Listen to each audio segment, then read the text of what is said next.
제1강 이스라엘의 회복이라는 말씀을 가지고 또 하나님의 말씀을 대하는 시간들을 갖겠습니다. 교회의 존재 이유가 있습니다. 교회의 존재의 이유는 교회의 성장에 있지 않습니다. 물론 영혼들이 주님께 돌아오고 전도의 삶을 우리의 일상의 삶을 통하여 살아내야 하는 것입니다. 그러나 교회가 숫자와 양적인 부흥만을 추구해서는 안 되는 것이죠. 교회의 존재의 이유는 하나님 나라의 완성을 위해 존재합니다. 따라해 보겠습니다. 교회의 존재의 이유는 하나님 나라의 완성을 위해 존재한다. 네, 할렐루야. 그렇다고 하면 하나님의 나라는 언제 완성되어질까요?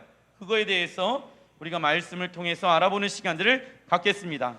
마태복음 24장 13절 시작. 그러나 끝까지 견디는 자는 구원을 얻으리라. 이 천국 복음이 모든 민족에게 증언되기 위하여 온 세상에 전파되리니 그제야 끝이 오리라. 예수님께서 2000년 전에 이 땅에 오셨을 때 하나님의 나라가 임하였다라고 말씀하고 있습니다. 이것을 already, 왜 영어를 쓰냐면요, 미국의 어떠한 신학자가 이것을 이름을 붙이기 시작합니다. 예수아가 이 땅 가운데 2000년 전에 오시게 되어졌을 때 하나님의 나라가 이미 임하였다라고 이야기를 합니다. 그러나 not yet, 아직 완성되어지지는 않았다라는 거예요.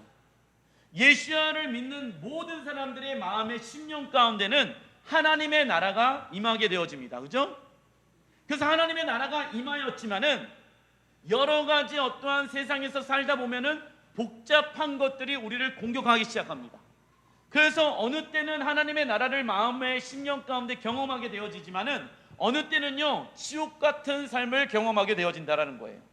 그러면 이 하나님의 나라는 언제 어떻게 완성이 되어지는가? 하나님의 나라는 언제 완성되어집니까? 써놔 주십시오. 예수님께서 다시 오신 이후에 이루어집니다. 예수님께서 다시 오신 이후에 이루어집니다. 예수님께서 다시 오실 때 이루어지는 것이 아니라 예수님께서 다시 오신 이후에 하나님의 나라가 이루어집니다. 자, 저번 주에 우리가 공부했지요. 예수가 이 땅 가운데 오십니다. 그죠? 오시고 난 이후에 어떠한 전쟁이 이 땅 가운데 일어나게 되어집니까? 아마겟돈. 이것을 에스겔서에 보게 되어지면 무슨 전쟁이라고 표현하고 있습니까? 곡과 마곡의 첫 번째 전쟁이 일어나게 되어집니다. 그 전쟁이 어디에서 일어나게 되어집니까? 무깃도라는 지역에서 이루어질 것입니다. 그러나 어디까지 밀리게 되어집니까? 예루살렘까지 밀리게 되어집니다. 왜 예루살렘까지 그 전쟁이 밀리게 되어질까요? 예수님께서 너희들이 본 그대로 오신다라고 말씀하셨기 때문에 이 말씀을 성취하기 위해서 예루살렘에까지 밀리게 되어지는 거예요. 자, 이 전쟁이 끝나고 나서 이 땅 가운데 무슨 왕국이 실현되어집니까? 천년 왕국이 실현되어집니다. 천년 왕국에서 우리는 예수와 함께 무슨 노릇하게 되어집니까? 왕노릇하게 되어집니다.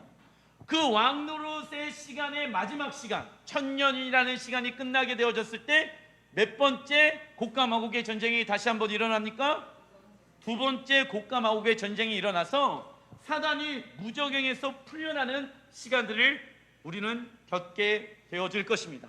그때 예수님께서 사단의 모든 것들을 멸하시고 백보자 심판이 이루어지고 난 이후에 이 땅 가운데 새하늘과 새 땅, 새 예루살렘, 하나님의 나라가 무엇되어집니까? 완성되어지는 거예요. 그 하나님의 나라가 완성되어질 때 우리의 구원 또한 무엇되어지는 것일까요? 완성되어지는 거예요. 할렐루야. 이때 하나님의 나라가 완성되어졌을 때 우리의 구원 또한 이때 완성되어지는 거예요. 그래서 구원이 완성되어질 때까지 구원을 힘써 무엇해야 됩니까? 지켜야 되는 거예요. 근데 어떤 사람들은요, 내가 예수를 믿었기 때문에 천국에 가면 되겠지 뭐. 하나님의 나라가 완성되어지는 것은 어떤 특별한 믿음을 가지고 있는 사람이에요. 어떤 그런 부르심을 가지고 있는 사람이지 나는 별로 관심 없어. 나는 여기까지 스스로 선을 딱 정해 놓습니다. 이러한 신앙은요, 잘못된 신앙입니다. 왜 그러냐면은 나의 삶은 누구의 것입니까? 주님의 것입니다. 그것이 예수는 나의 구주이십니다라는 고백이라는 거예요. 예수가 나의 구주이십니다. 주인이십니다. 근데 많은 이들이 그 하나님의 나라의 완성에 대해서 관심이 없는 자들이 많이 있다라는 거예요. 근데 왜 그러냐면 잘못된 구원론이 자신들의 마음의 심령 가운데 있기 때문에 그렇습니다. 구원이 시작되어졌습니까? 그 구원이 완성되어질 때까지 구원은 완성되어진 것이 맞습니까? 아닙니까? 아닌 거예요. 그러면 그 구원은 언제 완성되어지냐면 하나님의 나라가 완성되어졌을 때 구원이 완성되어지는 것입니다. 왜냐하면 하나님의 나라가 완성되어졌을 때 영원한 천국이 이 땅 가운데 임하게 되어지는 것이거든요. 그때 백보자 심판 가운데 있어서 믿는 자들을 심판하시고 믿지 아니하는 자들을 심판하셔서 믿는 자들은 천국이 어디에서 이루어집니까? 이 땅. 믿지 아니하는 자들은 지옥 가게 되어지는 거예요. 그때까지 끝까지 믿음을 지키는 자들은 구원을 얻으리로다. 이 끝까지가 그러한 개념이라는 거예요. 근데 어떤 사람들은 끝까지 지키는 것을 싫어합니다. 예수 믿었기 때문에 나는 구원 받았어. 그러니까는 교회는 다닐게요. 예배는 드릴게요. 거기까지만 할게요. 그러면요, 그의 삶은요, 주님의 것이 될 수 있습니까? 없습니까? 없습니다. 왜냐하면 6일 23시간 동안은 그 주도권, 삶의 주도권을 누가 쥐어쥐고 살아갑니까? 내가 쥐어쥐고 산다라고 하면은 그 사람은 예수를 믿는 사람이 아니다라고 성경은 이야기하고 있습니다. 진짜 예수를 믿는다라고 하면 나머지 6시간, 23시간도 내 삶은 누구의 것입니까? 주님의 것입니다. 인정해 드리는 삶. 왜냐하면요, 믿음이라는 것이 눈에 보입니까? 안 보입니까? 보이질 않아요. 그래서 하나님은요, 믿음이라는 것을 보실 때는 무엇을 보십니까? 순종을 하는가? 순종을 하지 않는가? 내 믿음이 정말 살아있는 믿음이고 내 믿음이 겨자씨만한 믿음이라고 한다라고 하면은 내 삶 가운데 하나님의 말씀에 순종을 하고 있는가, 순종을 하고 있지 않는가를 보시면 안다라는 것이에요. 그래서 우리의 구원은 하나님의 나라가 완성되어질 때 이루어지게 되어집니다. 자, 그렇다면 예수님께서는 언제 다시 오십니까? 떠나주십시오. 모든 민족에게 복음이 증언되어졌을 때, 모든 민족에게 복음이 증언되어졌을 때 예수님께서 다시 오십니다. 그때까지 믿음을 지키는 자들은 무엇을 얻습니까? 구원을 얻게 됩니다. 그죠? 마태복음 24장 13절의 시작에 그러나 끝까지 견디는 자는 무엇을 얻는데요? 구원을 얻으리라. 그 끝날이 언제입니까? 하나님의 나라가 완성되어지는 때를 의미하는 것이죠. 누가복음 17장 21절 시작. 하나님의 나라는 너희 안에 있느니라. 하나님의 나라가 우리 안에 있는 것이나 써놔주십시오. 왕이신 하나님의 다스림을 삶 가운데 받고 있는 것. 왕이신 하나님의 다스림을 삶 가운데 받고 있는 것이 하나님의 나라가 우리 안에 있다라는 의미인 것이죠. 그러나 왕이신 하나님의 다스림을 삶 가운데 받고 있지 않는다라고 하면 우리의 마음은 무엇이 임하게 되어집니까? 지옥과 같은 삶을 살게 되어진다. 복잡한 삶을 살게 되어진다. 공허한 삶을 살게 되어진다. 하나님의 나라가 완성되어질 때까지 견디는 자는 무엇을 얻습니까? 써놔 주십시오. 가로 안에 구원을 이루어가는 자. 견딥니다. 왜 견딥니까? 구원을 이루어가는 자이기 때문에. 이는 아직 완성되어지지 않은 하나님의 나라를 삶 가운데 이루어가는 자를 뜻한다. 우리가 열방 가운데 복음을 전할 때도 있겠지요. 그러나 열방 가운데 복음을 전하고 돌아오고 난 이후에 구원을 이루어가는 삶, 하나님의 나라를 완성해 내는 삶, 누구입니까? 삶 가운데요, 왕이신 하나님의 통치와 다스림을 받고 있는 자가 아직 완성되어지지 않은 하나님의 나라를 이루어가는 자인 것입니다. 구원을 이루어가는 자들이, 삶 가운데 왕의 통치와 다스림을 받고 있는 자들이 하나님의 나라를 완성시키기 위해서 이루어가고 있는 자들이라는 것입니다. 근데 자신의 삶 가운데 하나님의 나라를 이루어가는 삶을 포기한 사람들이 있다라는 거예요. 시작은 하였는데 멈춰있는 사람들이 있다라는 것이에요. 아, 왕이신 하나님의 통치와 다스림을 받는 거는 내가 천국 가서 하겠어, 그건 나중에 할게, 그런 것이 신앙생활이 아니라는 것입니다. 많은 이들이 오해하고 있는 부분들이 있는데 그것은 끝이 오리라 입니다. 이 땅의 모든 것들이 끝나면 먼 우주의 어느 별에 하나님께서 천국을 만들어 놓으시겠지, 또는 하나님께서 알아서 하시겠지, 나는 천국에만 가면 된다라는 생각을 하고 있는 많은 그리스도인들이 존재하고 있다. 그러나 성경에서 이 끝, 심판이라는 단어의 뜻은요, 써놔 주십시오. 새로운 날의 시작입니다. 끝, 심판이라는 단어의 뜻은요, 새로운 날의 시작입니다. 그래서 이 땅이 하나님의 7번째 나팔 심판을 받아야 되고, 인심판을 받아야 되고, 대접 심판을 받아야 합니다. 저는 이 심판을 이 땅 가운데 이루어져야 한다고 믿습니다. 근데 많은 이들이 이 심판에 대해서 두려워하는 자들이 있습니다. 아, 이러한 심판이 일어나게 되어졌을 때 내가 고생하지 않을까? 내가 어려움 당하지 않을까?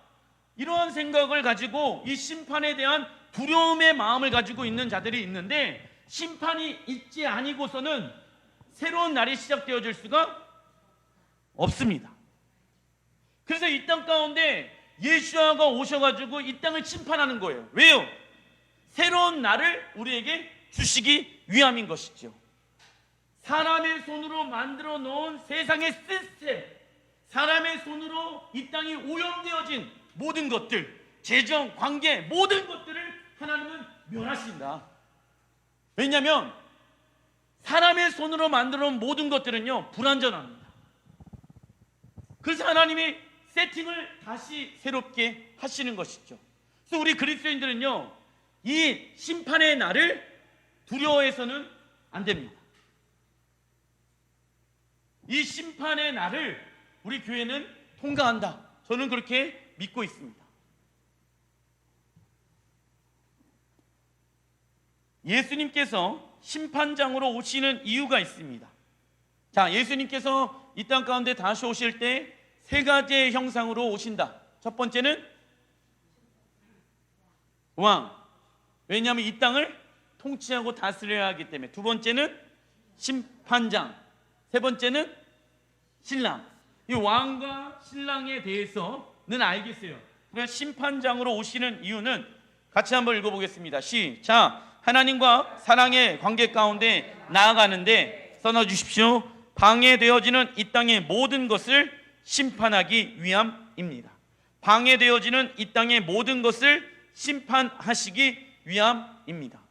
여러분들 직장 생활을 하고 가정에서 또 주부로서 학교에서 신앙생활을 하는 데 있어서 하나님의 사랑의 관계 가운데 나가는 데 있어서 방해되어지는 것이 세상 가운데 있습니까? 없습니까? 있죠. 제한되어져 있다는 거예요. 그래서 그 하나님과의 사랑의 관계를 방해하는 것들을 제거하기 위해서, 없애버리기 위해서 예수님께서 심판장으로 이 땅 가운데 다시 오시는 것입니다. 이는 이 땅에서 하늘과 땅이 없어지는 것이 아니라 이 땅에 새 하늘과 새 땅, 새 예루살렘이 임하게 되어집니다. 이때 하나님의 나라, 가로 안에 써주십시오. 영원한 천국이 완성되어지며 우리의 구원 또한 완성되어집니다. 이때 하나님의 나라, 영원한 천국이 완성되어지며 그 가로 안에, 다음 가로 안에 우리의 구원 또한 완성되어집니다. 하나님의 나라가 완성되어지기 위한 필요 충분 조건이 있는데 그것은 이스라엘의 회복과 열방의 회복입니다. 흔히 본 성경에 나와 있는 이스라엘의 회복, 로마서 9장부터 11장, 에베소서 2장의 말씀, 에스겔 37장부터 38장의 말씀, 요엘서 2장의 말씀, 그리고 수많은 군대의 이스라엘의 회복에 대해서 예언되어져 있는 성경의 말씀들이 있습니다.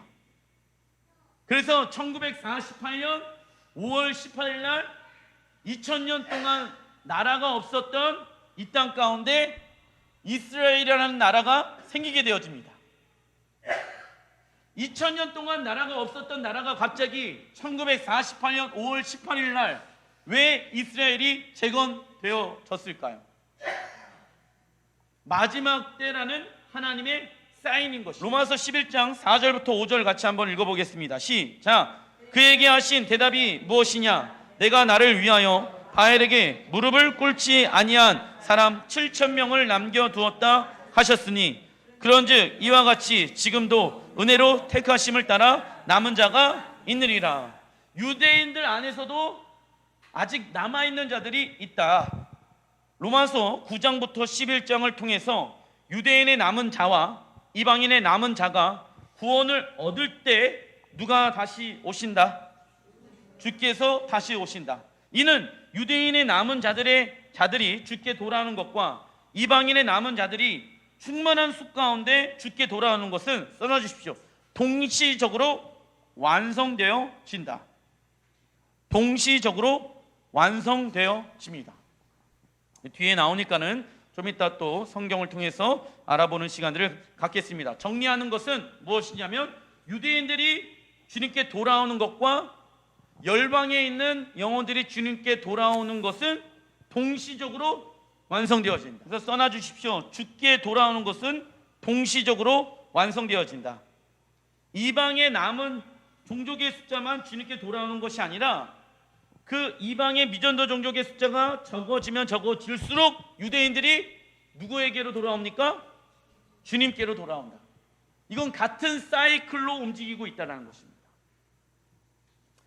에스겔서 37장 11절에도 이렇게 하나님 말씀하고 있습니다. 읽어보겠습니다. 시작.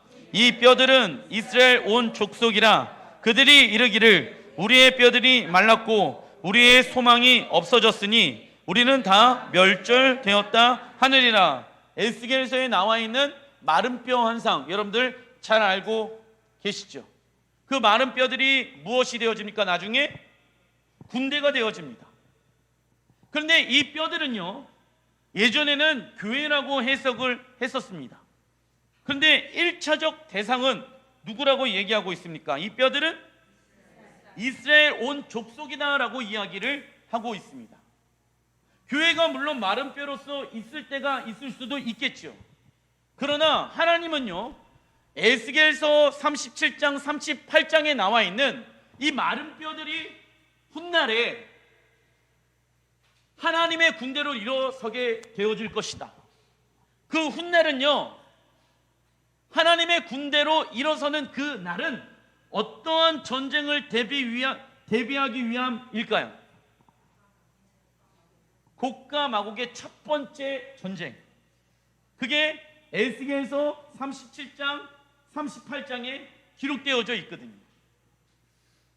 그래서 교회가 마른 뼈로 있는데 하나님께서 그 마른 뼈들에게 생기를 주어서 군대로 일으키시는 것도 있을 수도 있겠지만 그 1차적 대상은요, 이스라엘이라는 것입니다.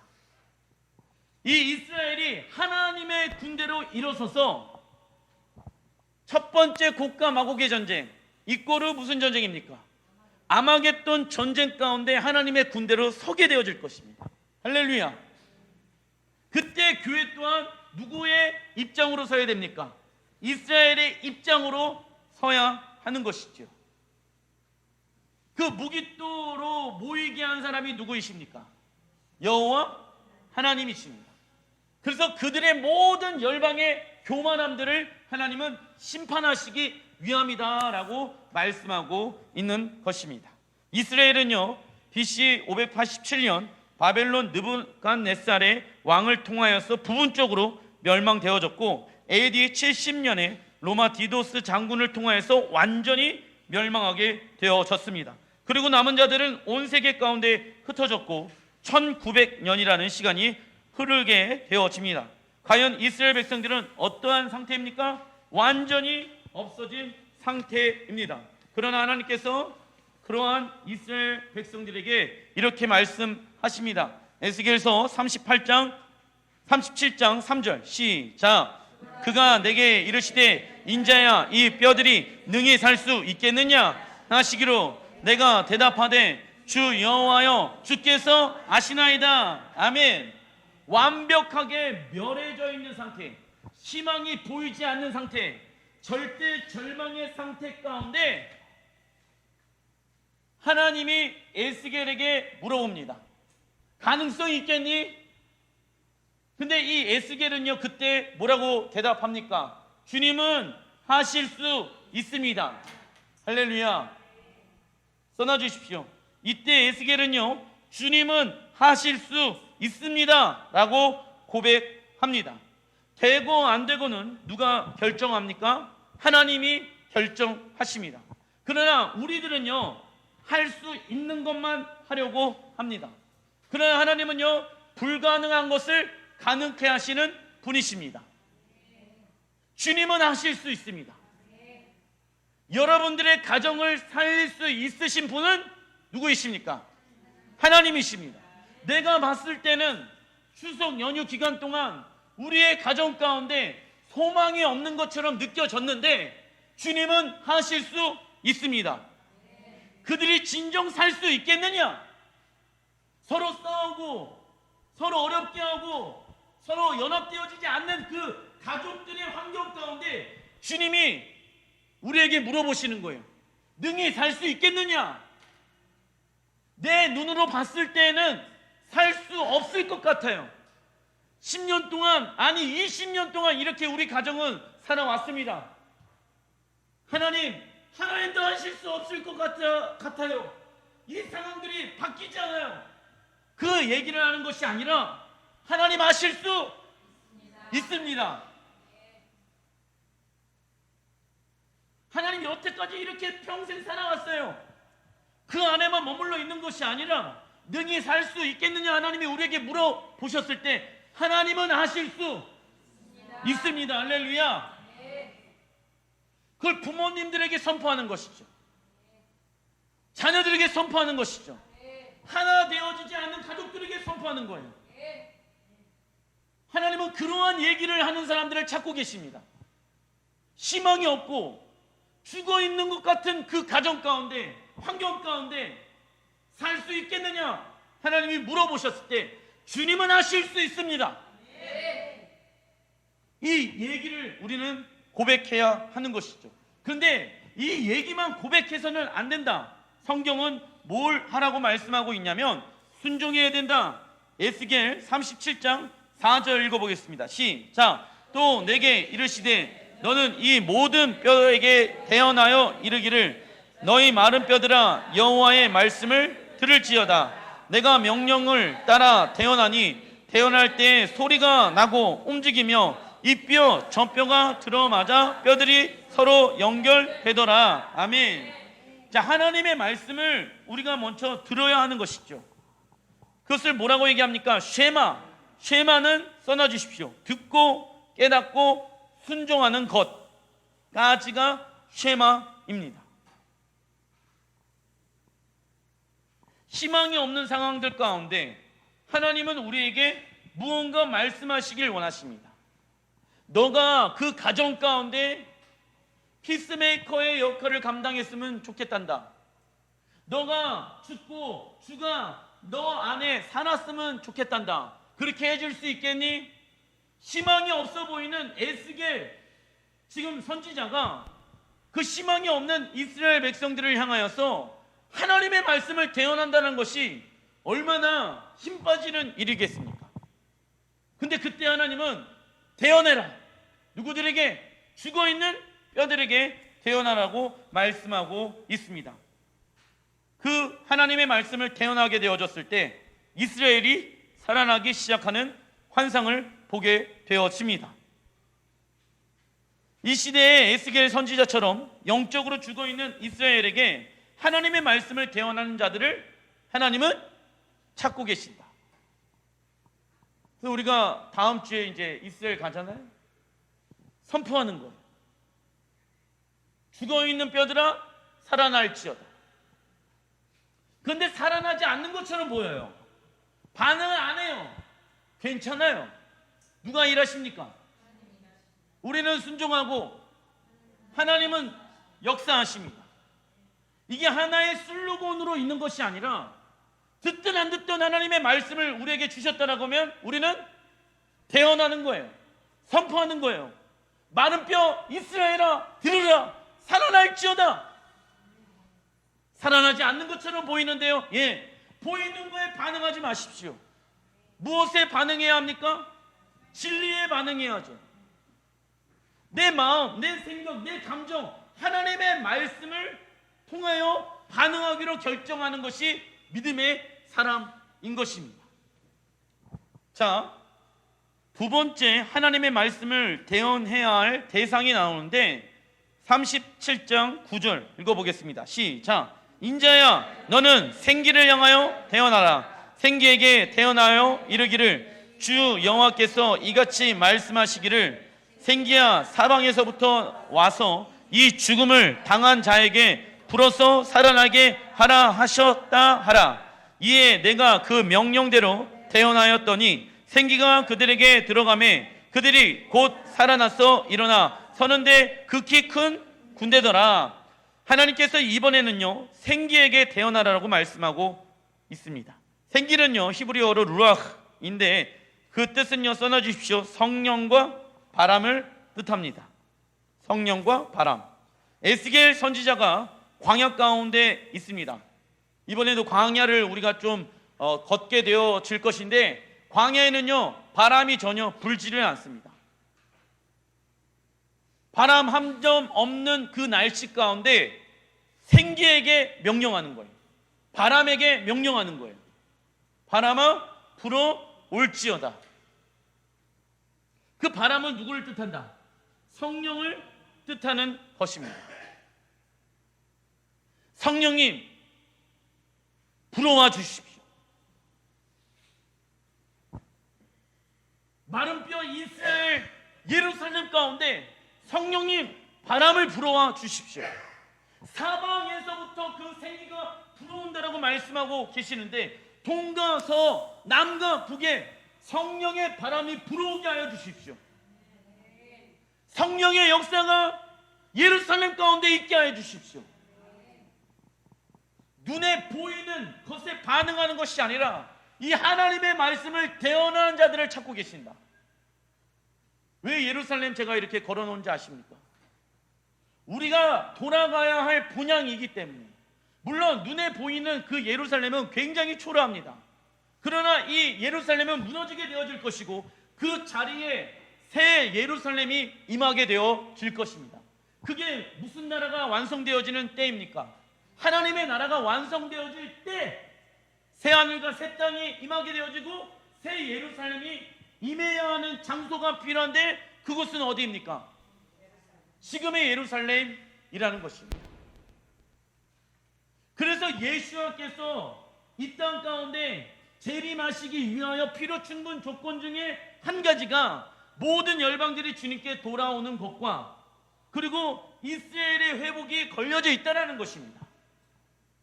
그래서 교회는요 무엇을 위해 존재합니까? 하나님의 나라의 완성을 위해 존재한다. 사람의 숫자를 늘려가는 것이 중요한 것이 아니라 교회의 존재의 목적 중에 가장 중심 가운데 있는 것은 하나님의 나라의 완성이 있다는 것입니다. 그 하나님의 나라의 완성을 위해서 교회는 무엇을 해야 하는가? 열방 가운데 사람들을 보내며 그런 이스라엘의 회복을 위해서 기도해야 되는 것이고 이스라엘에 나아가서 생기야 불어올지어다. 죽어있는 뼈들이 살아날지어다. 이스라엘 너희들은 마지막 그 영적 전쟁 가운데 아마겟돈 전쟁에서 여호와의 큰 군대로 일어날지어다. 이걸 선포하는 거예요. 누가요? 우리 믿는 그리스도인들이. 우리가 에스겔의 선지자처럼 되어져서 부분적으로 이루어진 에스겔 선지자의 그 말씀들이 완벽하게 이루어질 때까지 하나님의 말씀을 배워내라. 하나님의 이 말씀을 우리에게 주셨어요. 에스겔이 그 하나님의 말씀을 받게 되어졌을 때 하나님 불가능합니다. 에스겔이 해야 하는 것은 단 한 가지였어요. 너 입술을 통하여서 대언하는 거였습니다. 많은 사람들은요, 많은 선지자들이 있었습니다. 많은 선지자들이 이스라엘은 더 이상 희망이 없습니다. 왜요? 느부갓네살 왕을 통하여서 멸망되어졌거든. 이제 희망이 없습니다. 그들은 살아날 수 없습니다. 근데 하나님이 에스겔 앞에 또 물어봅니다. 능히 살 수 있겠느냐? 라고 물어봤을 때 에스겔은 반응했습니다. 주님은 하실 수 있습니다. 동일하게 하나님은 우리에게 지금 말씀하고 계십니다. 능히 살 수 있겠느냐? 그때 하나님은요, 누굴 찾고 계시는지 아십니까? 주님 하실 수 있습니다. 이 반응을 하는 사람들을 하나님은 이 시대에 찾고 계십니다. 에스겔서 37장, 38장을 자신의 삶 가운데 이뤄내는 자들을 하나님은 찾고 계십니다. 여기에 관심을 가져야 하는 것이지요. 에스겔 선지자에게만 이 말씀을 하셨겠습니까? 이스라엘 안에는요, 수많은 사람들이 있었습니다. 수많은 믿는 사람들이 있었습니다. 다들 뭐라고 얘기한지 아십니까? 하나님이 이 말씀들을 하셨을 때 사람들의 반응은요, 희망 없습니다. 불가능합니다. 나는 관심 없습니다. 내가 앞으로 살아가야 될 것만 관심 있습니다. 이 얘기만 했습니다. 마치 우리와 동일한 모습이 아닐까요? 이 말씀을 대언하고 있는 자를 하나님이 찾고 계시는데, 대언할 자를 하나님이 찾고 계시는데 나는 관심 없어요. 하나님의 나라의 완성은 뭐 하나님이 알아서 하시겠죠. 이러고 있지 않습니까, 우리가? 그러나 하나님은요, 에스겔 선지자처럼 반응하는 자들을 하나님이 찾고 계십니다. 하나님의 말씀을 듣고 대언하는 자, 변하든 안 변하든 그건 중요하지 않습니다. 하나님은 하나님의 일들을 행하시기 시작할 것입니다. 누구를 통해서요? 하나님의 말씀을 대언하는 자들을 통하여서. 그래서 그 박스 안에 한번 읽어보겠습니다. 성령의 바람이, 시작. 성령의 바람이 이스라엘 동서남북 사방으로 불어올지어다. 성령의 충만함으로 마지막 시대에 하나님의 군대가 될지어다. 아멘. 성령의 바람이 이스라엘 동서남북 사방에 불어올 것입니다. 그리고 이스라엘은 에스겔 38장에 나와 있는 첫 번째 곡과 마곡의 전쟁, 무슨 전쟁입니까? 아마겟돈 전쟁에서 써놔주십시오. 성령으로 충만한 그리스도의 군사, 성령으로 충만한 그리스도의 군사로 일어날 것입니다. 할렐루야. 우리도 성령의 충만함으로 이스라엘과 연합하는 교회가 되어야 하는 것이죠. 에스겔 선지자가 이 일을 감당하여 부분적으로 예언이 성취되어졌습니다. 그리고 남은 과업을 완벽하게 성취할 수 있는 교회가 필요하다. 우리는 이 일을 감당해야 하는 것이며 하나님의 말씀을 죽어있는 뼈들과 성령님에게 대언해야 하는 것입니다. 이 하나님의 말씀을 대언할 사람들을 하나님은 찾고 계신다. 교회들에게 이 말씀을 대언하는 자들을 찾고 계십니다. 예수 믿는 자들에게 이 말씀을 대언하는 자들을 찾고 계십니다. 그래서 그 영혼들이 깨어 있을 수 있게끔. 왜요? 하나님의 나라가 곧 있으면 이루어진다. 알리기 위함인 것입니다. 요엘서 2장 23절 읽어보겠습니다. 시작. 시온의 자녀들아, 너희는 너희 하나님 여호와로 말미암아 기뻐하며 즐거워할지어다. 그가 너희를 위하여 비를 내리시되 이른 비를 너희에게 적당하게 주시리니 이른 비와 늦은 비가 예전과 같을 것이니라. 자, 하나님께서는 이른 비와 늦은 비를 주시겠다고 말씀하십니다. 이른 비는요, 사도행전에 나온 마가 다락방에 임하게 되어집니다. 그렇다면 늦은 비는 누구에게 주시겠습니까? 23절의 시작이 시온의 자녀들이라고 나와 있습니다. 시온의 자녀들은 누구를 뜻합니까? 이스라엘. 써놔주십시오. 이는 이스라엘을 뜻합니다. 물론 마지막 때 늦은 비의 기름 부으심이 교회 위에도 부어질 수도 있습니다. 그건 우리가 바라는 것이죠. 그러나 성경은 그 늦은 비의 기름 부으심의 일차적 대상은 교회가 아니라 이스라엘이라고 말씀하고 있습니다.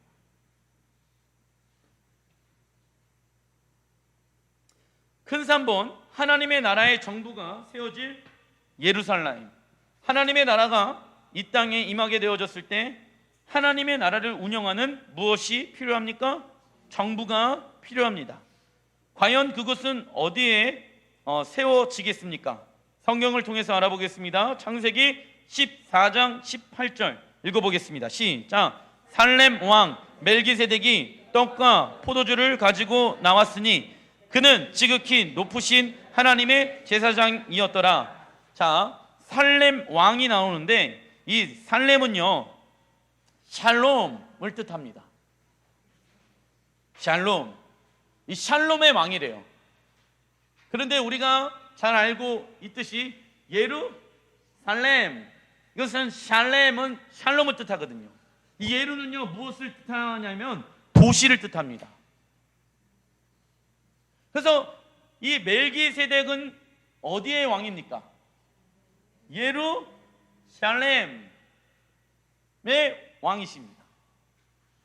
자, 하나님께서 당신의 정부를 두어야 하는 곳 예루살렘 첫 번째 왕 멜기세덱을 세우십니다. 히브리서 7장에도 이 멜기세덱에 대해서 나와 있는데 읽어보겠습니다. 시작. 이 멜기세덱은 살렘의 왕이요 지극히 높으신 하나님의 제사장이라. 아브라함이 모든 것의 10분의 1을 그에게 나누어 주리니 그 이름을 해석하면 먼저는 의의 왕이요 그 다음은 살렘의 왕이니 곧 평강의 왕이요 아버지도 없고 어머니도 없고 족보도 없고 시작한 날도 없고 생명의 끝도 없어 하나님의 아들과 닮아서 항상 제사장으로 있느니라. 자, 예루살렘의 첫 번째 왕 멜기세덱의 특징에 대해서 나와 있습니다. 멜기세덱은 구약에 나타난 누구일까요? 예수아이십니다. 그 예수아께서 예루살렘의 첫 번째 왕이 되셨습니다. 할렐루야. 그리고 마지막 왕으로서 예루살렘에 입성하신다는 거예요. 왜요? 하나님의 나라가 이 땅 가운데 임하게 되어졌을 때 그 나라를 운영할 수 있는 정부가 필요한데 그 정부를 두어야 하는 곳이 하나님이 이 세상을 만들기 전부터 계획해 놓으셨다. 어디에다가? 예루살렘에다가. 예루살렘. 예수님은 예루살렘의 왕으로 임하실 것이고 통치하시고 열방의 왕과 평강의 왕으로 통치하고 다스릴 것입니다. 근데 그 예수와께서 예루살렘에 다시 오시기 전에 데살로니가에 보게 되어지면은 누가 그 예루살렘의 자리에 왕으로 먼저 입성하게 되어질까요? 적그리스도. 그래서 이 적그리스도가 뭐라고 얘기합니까? 내가 하나님이다 라고 이야기한다. 데살로니가 후서에 보게 되어지면 나와 있습니다. 여러분들 그러면 저 사람이 적그리스도이구나 라는 분별력을 가지고 있어야 합니다. 근데 그때 많은 유대인들 또한 많은 크리스천들 또한 그 적그리스도를 향해서 뭐라고 얘기할까요? 메시아다 라고 얘기를 할 거예요. 깨어있지 아니합니다. 그러니까 믿음이 좋은 사람과 믿음이 없는 사람과 함께 가정 가운데 살 때 문제점이 여기에서 드러납니다. 먹고 사는 문제를 해결하기 위해서는 적그리스도를 메시아라고 인정해야 돼요. 왜냐하면 적그리스도가 이 땅 가운데 오게 되어졌을 때 7년 환난 가운데 우리가 무엇을 할 수 없습니까? 매매를 할 수 없습니다. 물건을 돈 주고 살 수가 없다라는 거예요. 표를 받지 아니한다라고 하면 그게 뭐 베리칩이 됐든 뭐가 됐든 그건 별로 중요하지가 않습니다. 예, 거기에 마음을 뺏기지 마시고, 자, 그러한 칩을, 그러한 어떠한 적그리스도의 표를 받지 않는다라고 하면 매매를 할 수 없게 되어진데, 믿음의 사람은 분별할 수 있어요. 그죠? 근데 믿음이 없는 사람은 뭐라고 얘기할까요? 그래도 이 표를 사야지 우리가 먹고 살 수 있는 것 아니겠는가? 삶 가운데 타협의 옷을 입고 신앙생활을 하고 있는 사람들, 불순종의 옷을 입고 신앙생활을 하고 있는 사람들은 100% 다 넘어갑니다. 교회는 7년 환난을 겪을 수 있다는 가정하에 신앙생활을 해야 합니다. 그때를 위해 준비하는 것이 지금의 시간이라는 것입니다. 그러기 위해서는 왕의 통치와 다스림을 믿음이 더 좋은 사람이 먼저 받으면서 가정 가운데 살아내는 거예요. 내가 죽고 주가 내 안에 사셨습니다 하면서 하나님의 나라를 그 가정 가운데 이뤄내는 것입니다. 언제까지? 하나님의 나라가 완성되어질 때까지. 할렐루야. 그것이 구원을 이루어가는 삶이고, 그것이 하나님의 나라를 완성해 나아가는 삶이라는 것입니다. 하나님의 나라의 완성과 구원을 이뤄내는 삶은요, 서로 연결되어져 있다는 거예요. 근데 어떤 또 그리스도인들이 있냐면, 구원을 이뤄내는 삶, 하나님의 나라를 완성해내는 삶을 살아가지 않으면서 누구는 빨리 오십시오, 예수님께서 빨리 오십시오 이러고 있는 사람 또한 있어요. 그것도 잘못됐다. 제가 말씀드렸잖아요. 도피성 결혼 좋을까요, 안 좋을까요? 예, 이 땅에서 사는 것이 힘들고 어렵기 때문에 예수님 빨리 오십시오, 빨리 천국 가게. 이건 도피성 결혼입니다. 현실을 직면해서 복음의 능력을 가지고 그 현실을 이겨내는 것 아니겠습니까? 복음의 능력입니다. 복음의 능력 가지고 그 현실을 우리는 하나님의 나라로 변화시킬 수가 있습니다. 할렐루야. 진짜 믿는 사람들은 그렇게 살아갑니다. 그러나 가짜 믿는 사람들은요, 그냥 신세 타령하면서 예수가 빨리 오십시오. 왜? 이 땅 사는 게 지겹다 이거예요. 이 땅 사는 게 힘들다 이거예요. 예, 물론 힘들고 지겨울 수도 있겠죠. 그러나 그러한 마음을 가지고 예수를 기다리는 것이 아니라 사랑하는 마음으로, 사모하는 마음으로 누구를 기다려야 합니까? 예수를 기다려야 되는 것 아니겠습니까? 자, 누가복음 21장 24절, 예수님께서 예루살렘에 대해서 이렇게 말씀하십니다. 시작. 예루살렘은 이방인의 때가 차기까지 이방인들에게 밟히리라. 예루살렘이 회복되어지는 시기는 이방인의 때가 구원의 숫자가 차기까지입니다. 전 세계 미전도 종족의 숫자가 24,000여 미전도 종족의 숫자가 되어졌는데 2004년도에는 6,000, 그리고 2018년도에는 800여 미전도 종족이 복음을 듣지 못하였다고 말하고 있습니다. 이 수치상으로 보게 되어졌을 때 14년 만에 5,200 미전도 종족의 숫자가 사라졌죠. 근데 놀라운 것은 제가 말씀드렸죠. 이방인들이 구원을 받는 숫자가 차게 되어졌을 때 누가 돌아온다? 동시적으로 유대인들이 돌아오게 되어졌습니다. 지금 이스라엘, 예루살렘 유대인들이요, 엄청나게 많은 사람들이 예수야를 믿고 있어요. 정말 많은 유대인들이 지금 주님께 돌아오고 있습니다. 그래서 유튜브에 보게 되어지면 이 유대인인데 예수야를 믿는 사람들을 메시아닉주라고 얘기하거든요. 그 메시아닉주들이 개인 방송을 하는 단체들이 엄청나게 많이 생기고 있다라는 것입니다. 그때가 언제입니까? 예수님께서 이제는 곧 오시는 때인 것이죠. 시편 122편 6절 읽어보겠습니다. 시작. 예루살렘을 위하여 평안을 구하라. 예루살렘을 사랑하는 자는 형통하리로다. 전 세계 가운데 가장 영적 전쟁이 심한 곳은 어디일까요? 예루살렘입니다. 우리 집이 아닙니다. 아시겠죠? 내 마음이 아니라 전 세계 가운데 가장 큰 영적 전쟁이 심한 곳은 예루살렘.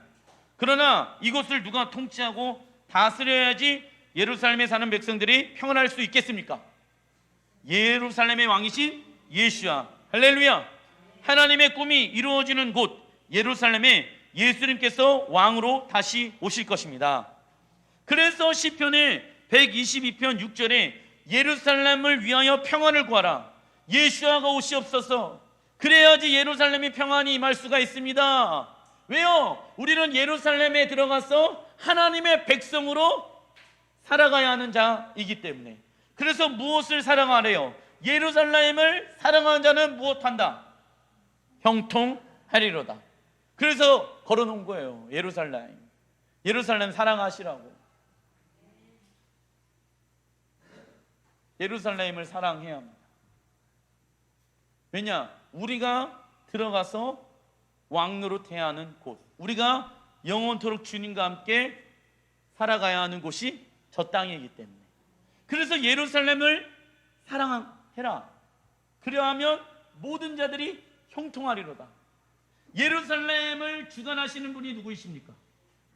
하나님. 하나님이 누구의 삶을 주관하십니까? 우리의 삶. 이게 이렇게 연결되어지는 거예요. 그러면 그러한 사람들은 형통하게 되어집니다. 복 있는 자는 죄인의 길에 서지 아니하며 오만한 자리에 앉지 아니하는 자들, 주여로 하나님의 말씀을 묵상하는 자들. 목사님, 제 상황과 환경을 보게 되어지면 지금 형통하지 않은 것 같아요. 그런데 하나님께서는요, 먼저 너희의 심령이 형통해야지 너희의 환경이 형통할 수가 있다라고 말씀하고 있는 것이죠. 이사야 62장에도 이러한 말씀들이 예언되어져 있습니다. 4절 읽어보겠습니다. 시작. 다시는 너를 버림받은 자라 부르지 아니하며 다시는 내 땅을 황무지라 부르지 아니하고 오직 너를 헵시바 써놔주십시오. 나의 기쁨. 이 헵시바라는 단어의 뜻은요, 나의 기쁨이 될 것이다. 내 땅은요, 뷸라. 이 뷸라의 뜻은요, 나의 신부. 뷸라라 하니 이는 여호와께서 너를 기뻐하실 것이며. 읽어보겠습니다. 시작. 내 땅이 결혼한 것처럼 될 것임이래나. 아멘. 예. 우리가 언제 누구와 함께 어디에서 결혼식 합니까? 예수님과 함께 예루살렘에서 결혼하게 되어질 것입니다. 청첩장 쓰잖아요. 몇 날 몇 시 어디에서 결혼식 합니다. 이거 주님이 우리에게 말씀하고 계시는 청첩장이에요. 몇 날 몇 시에 어디에서 예루살렘에서. 몇 날 몇 시는 누구만 알아요? 하나님만 아세요. 그리고 어디에서? 예루살렘에서 너와 내가 결혼하게 되어질 것이다. 그래서 무엇을 사랑하래요? 예루살렘을 사랑해라, 기억하라 라고 말씀하고 있습니다. 5절 시작. 마치 청년이 처녀와 결혼같이 내 아들들이 너를 취하겠고 신랑이 신부를 기뻐함같이 내 하나님이 너를 기뻐하시리라. 예루살렘이여, 내가 너의 성벽 위에 파수꾼을 세우고 그들로 하여금 주야로 계속 잠잠하지 않게 하였느니라.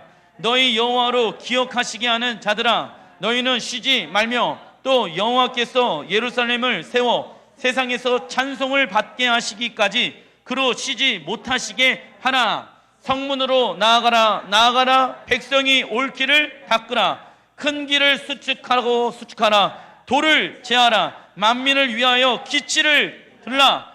여호와께서 땅끝까지 선포하시되 너희 딸 시온에게 이르라. 보라, 내 구원이 이르렀느니라. 보라, 상급이 그에게 있고 보응이 그 앞에 있느니라 하셨느니라. 아멘.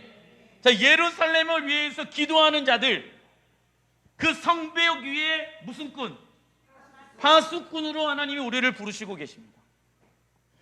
파수하면서 밤낮 누구를 맞이할 준비를 하는 것입니까?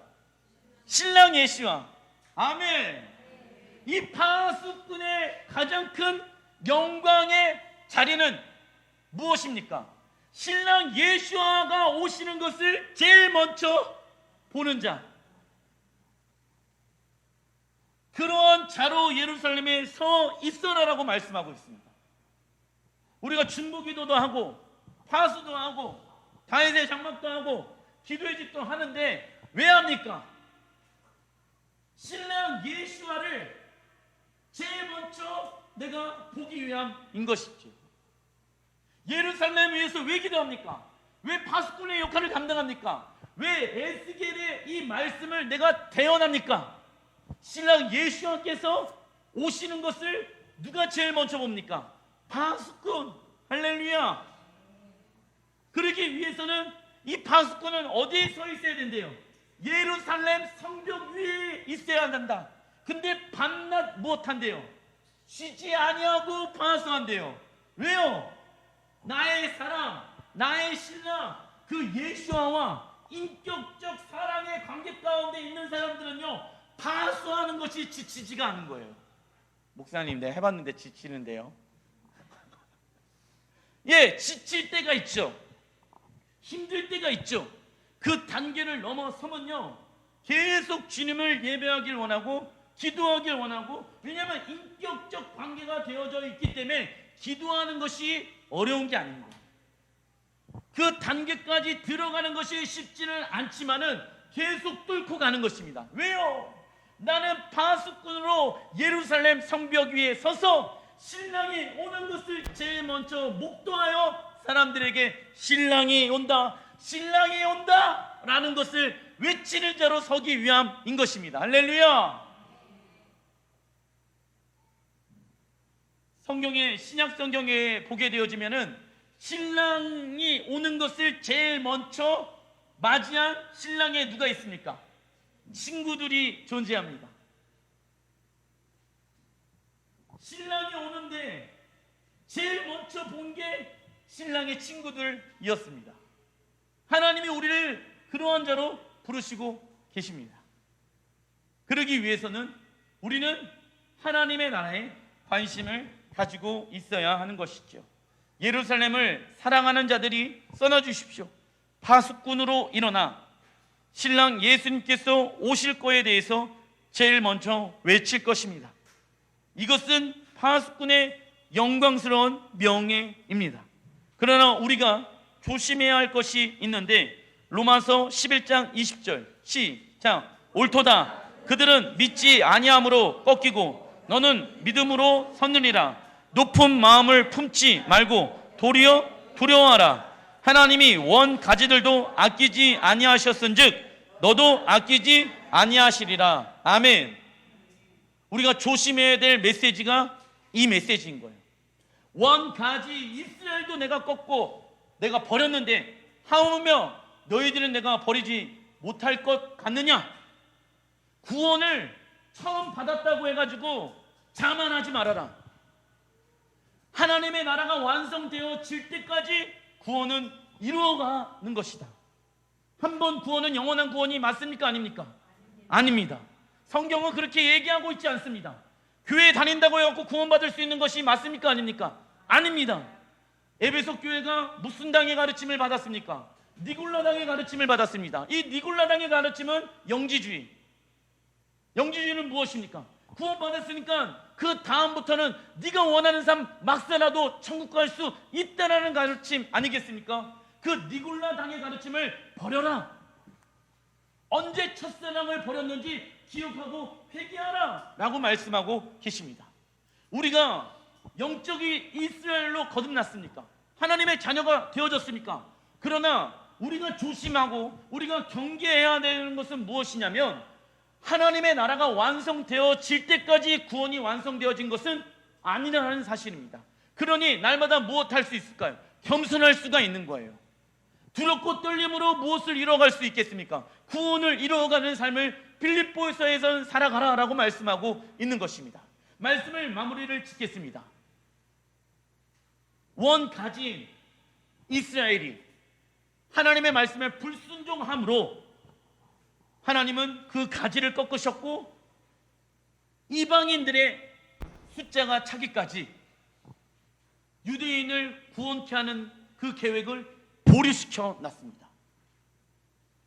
그 유대인들이 받는 그 축복을 이방인들이 받게 되어져 우리가 구원을 얻게 되어지고 예수와로 인해서 그 구원을 얻은 우리들이 열방과 민족들 가운데 복음을 증거하면서 살아가게 되어졌을 때 동시적으로 유대인들은 주님께 돌아오게 되어질 것입니다. 그래서 열방의 회복과 이스라엘의 회복은 동시적으로 봐야 하는 것입니다.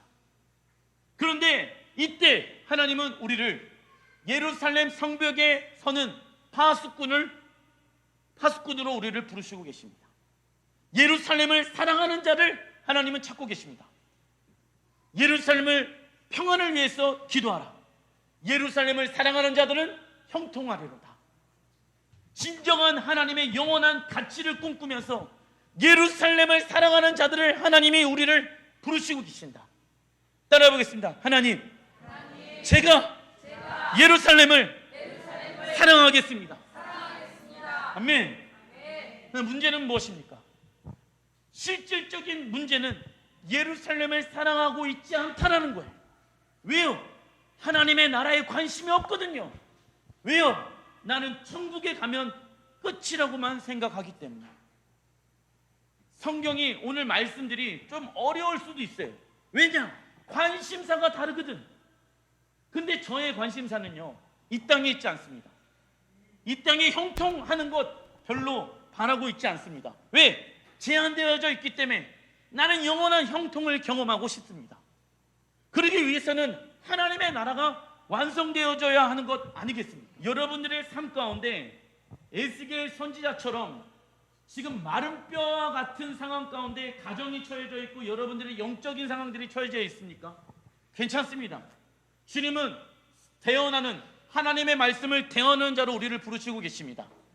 여러분들의 가정은 살아날 것입니다. 여러분들의 직장은 살아날 것입니다.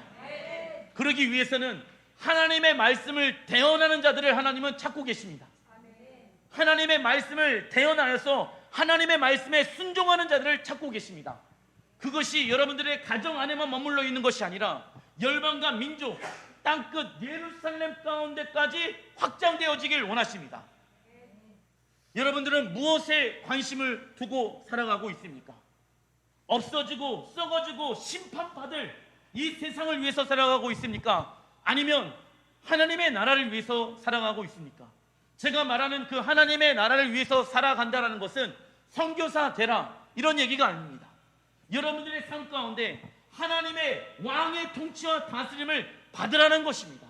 그러면 여러분들이 가는 곳곳마다 하나님의 나라를 경험하게 되어질 것이고, 그러한 삶은요 구원을 이루어가는 삶이라고 하나님이 말씀하고 계십니다. 그래서 내 가정을 위해서만 기도하는 것이 아니라, 내 직장을 위해서만 기도하는 것이 아니라 예루살렘을 위해서 기도하는 것이죠. 예루살렘을 사랑하는 자가 되어지는 것이죠. 왜요? 하나님의 나라가 이 땅 가운데 임하게 되어지고 예수아가 이 땅 가운데 오시게 되어졌을 때 나는 신부로서 부르심을 받아 신랑 예수아와 영원토록 이 땅에서 살기 위함인 것입니다. 할렐루야. 여러분들 신혼 부부가 있습니다. 이 신혼 부모가 제일 먼저 하는 것이 무엇입니까? 살 집부터 알아보지 않겠습니까? 왜요? 기대가 되어지거든요. 하나님도 동일한 거예요. 왜 예루살렘을 살아가라고 말씀하고 계시는지 아십니까?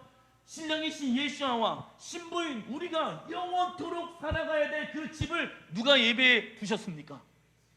하나님이, 아버지 하나님이 예배해 두셨다라는 거예요. 그래서 예루살렘 사랑하라고 말씀하고 계시는 거예요. 그 예루살렘에 관심을 가졌으면 좋겠다라고 말씀하시는 거예요. 왜요? 예루살렘이 회복되어야지 예수아가 오실 수가 있고 그 예수아를 통해서 하나님의 나라가 완성되어질 수 있기 때문에 그렇습니다. 그 시작은 여러분들의 마음과 가정과 직장에서부터 하나님의 다스림을 받는 데서부터 시작되어지는 것입니다. 기도하겠습니다.